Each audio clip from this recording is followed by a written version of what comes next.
പ്രിയപ്പെട്ടവരെ, ഇന്ന് ഫെബ്രുവരി 12 വ്യാഴാഴ്ചയാണ്.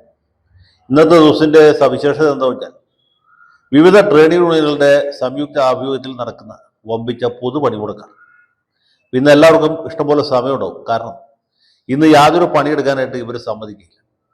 ഞാൻ മുമ്പ് പറഞ്ഞൊരു കാര്യം ഇപ്പോൾ ആവർത്തിക്കാൻ ആഗ്രഹിക്കുകയാണ്. അതെന്താ വെച്ചാൽ ഈ കേരളത്തിൻ്റെ ദേശീയ ആഘോഷം എന്ന് പറയുന്നത് പലരും കരുതുന്ന പോലെ അല്ലെങ്കിൽ പറയുന്ന പോലെ പാഠപുസ്തകങ്ങളിൽ എഴുതി പിടിപ്പിച്ചിട്ടുള്ള പോലെ ഓണമല്ല, വിഷുവുമല്ല, തിരുവാതിരയുമല്ല, ക്രിസ്മസുമല്ല, ഈസ്റ്ററുമല്ല, ചെറിയ പെരുന്നാളുമല്ല, ബലി പെരുന്നാളുമല്ല, അത് സ്വാതന്ത്ര്യ ദിനവും റിപ്പബ്ലിക് ദിനവുമല്ല.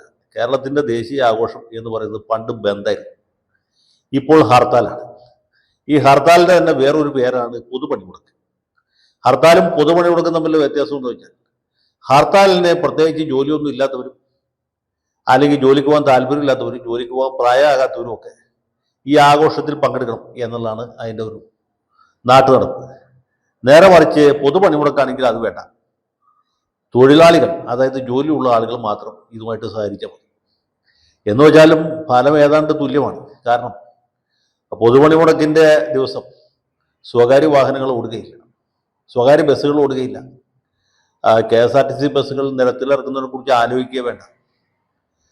സർക്കാർ ഓഫീസുകളിൽ ഹാജർ തീരെ കുറവായിരിക്കും. അപ്പം അന്ന് സർക്കാർ ഓഫീസിൽ പോകുന്ന ഒരാൾക്ക് കാര്യം നടത്തി തിരിച്ചു വരാം എന്ന യാതൊരു തെറ്റിദ്ധാരണയും വേണ്ട. എന്തിന് കൈക്കൂലി വാങ്ങുന്നത് സുകുമാര കലയാക്കി വളർത്തിയെടുത്ത നമ്മുടെ രജിസ്റ്റർ ഓഫീസിലെ ജോലിക്കാർക്ക് പോലും അന്ന് ദിവസം ജോലിക്ക് പോകാൻ പറ്റുകയില്ല. പിന്നെ പിറ്റേ ദിവസം കൂടുതൽ ആധാരങ്ങൾ രജിസ്റ്റർ ചെയ്ത് കൂടുതൽ പൈസ വാങ്ങിക്കാം എന്നുള്ളത് മാത്രമാണ് ആകെയുള്ള ഒരു സമാധാനം. അങ്ങനെ ഉള്ളതായ നമ്മുടെ ഈ കേരള സംസ്ഥാനത്ത് ഇടക്കിടക്ക് ഹർത്താലുകളില്ലെങ്കിൽ മനുഷ്യർക്ക് യാതൊരു വിശ്രമം ഉണ്ടാവില്ല.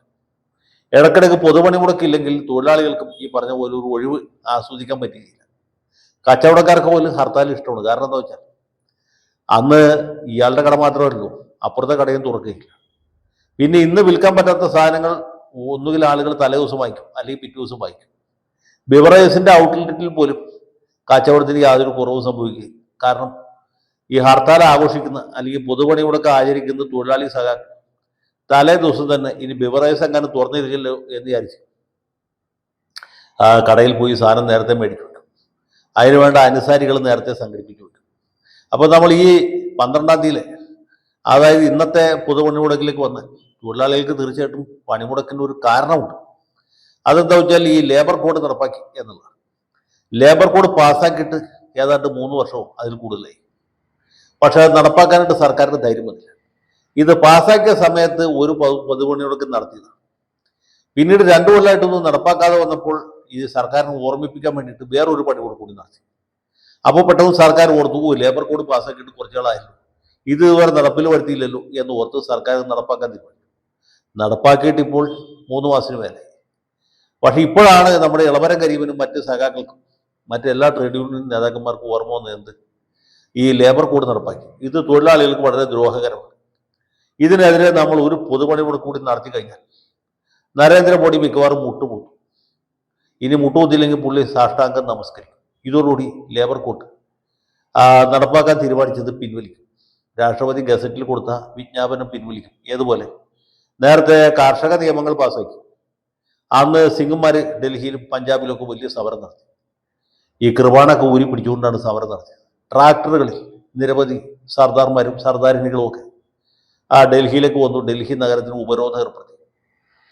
ഒരു സർദാർജി ചെങ്കോട്ടയുടെ മുകളിൽ വലിഞ്ഞു കയറി അവിടെ ഇന്ത്യയുടെ പതാകയുടെ സ്ഥാനത്ത് ഖാലിസ്ഥാന്റെ പതാക പറഞ്ഞു. അപ്പോൾ നരേന്ദ്രമോദി പേടിച്ചു. ഉടനെ തന്നെ അദ്ദേഹം കാർഷിക നിയമങ്ങൾ പിൻവലിക്കാൻ തീരുമാനിച്ചു. അതുപോലെ ഒരു സമരമാണ് നമ്മുടെ ഇളവരം കരീമും സംഘവും ഇവിടെ നടത്താൻ ഉദ്ദേശിക്കുന്നത്. പക്ഷേ ചെങ്കോട്ടയുടെ മുകളിൽ ആര് കയറും, അവിടെ ആര് ചെങ്കുടി പാറിക്കും എന്ന കാര്യത്തിൽ ഇപ്പോഴും വ്യക്തത വന്നിട്ടില്ല. മാത്രമല്ല, ഇതിന് വേറൊരു ചെറിയ കുഴപ്പം കൂടിയുണ്ട്.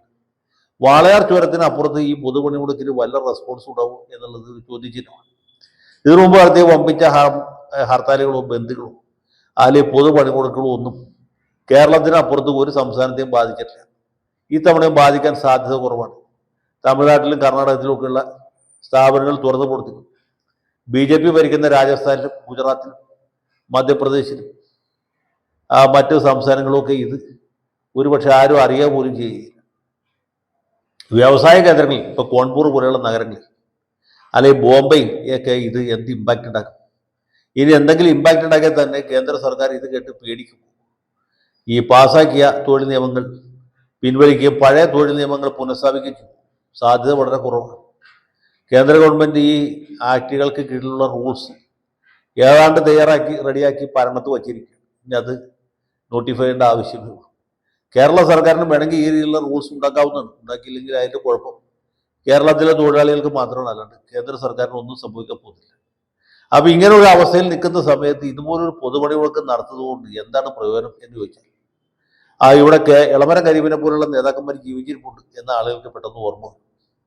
എന്താണ് ഇന്നത്തെ ദിവസം പുറത്തേക്ക് ഇറങ്ങുമ്പോൾ KSRTC ഇല്ലല്ലോ, അല്ലെങ്കിൽ പ്രൈവറ്റ് ബസ് ഓടുന്നില്ലോ എന്ന് ചോദിക്കുമ്പോൾ പറയും, ഇന്ന് KSRTC ഇല്ല, പ്രൈവറ്റ് ബസ്സും ഇല്ല.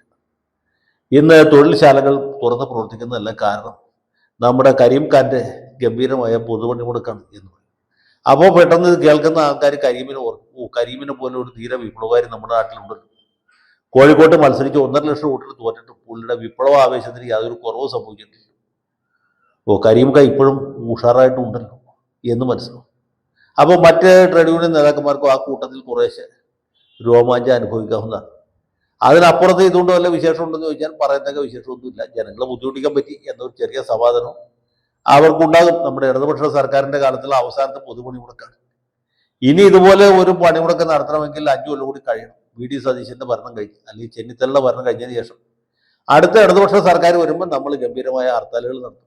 അല്ല, സർക്കാരിൻ്റെ കാലത്ത് തന്നെ നടത്തും, പൊതുപണിമുടക്ക് നടത്തും, ഹർത്താൽ നടത്തും, പല കലാപരിപാടികൾ നടത്തും. പക്ഷേ സഖാവ് പിണറായി വിജയൻ്റെ 10 കൊല്ലത്തെ ഭരണത്തിനിടയിൽ സംഭവിക്കുന്ന അവസാനത്തെ പൊതുപണിമുടക്കാണ് ഇത്. അവസാനത്തെയാണെന്ന് വിചാരിക്കേണ്ട. ഇനി UDF സർക്കാർ വന്നാൽ പിന്നെ ദൈനംദിന അടിസ്ഥാനത്തിൽ ഇതുപോലുള്ള കലാപരിപാടികൾ നമുക്ക് കാണാൻ കഴിയും. അപ്പം നമുക്ക് കൂടുതൽ വിശ്രമം കിട്ടും, കച്ചവടക്കാർക്ക് കൂടുതൽ ഒഴിവ് ദിവസങ്ങൾ കിട്ടും, പൊതുജനങ്ങൾക്ക് പൊതുവെ ഗുണകരമായ ഒരുപാട് അനുഭവങ്ങൾ നമ്മളെ കാത്തിരിക്കുകയാണ്. ഏതായാലും UDF സർക്കാർ വരാൻ വേണ്ടി ഞാനും കാത്തിരിക്കുകയാണ്. UDFൻ്റെ ഭരണം ഗംഭീരമായതുകൊണ്ടല്ല, ഇടതുപക്ഷത്തിൻ്റെ ഭാഗത്ത് നിന്ന് ഇതുപോലെ ഇടക്കിടക്ക് ഇതുപോലുള്ള കലാപരിപാടികൾ, കലാപ്രകടനങ്ങൾ ഉണ്ടാകും എന്നുള്ളതുകൊണ്ട് നമ്മളെല്ലാവരും വളരെ ആകാംക്ഷയോടുകൂടി ആ സർക്കാരിനെ കാത്തിരിക്കും.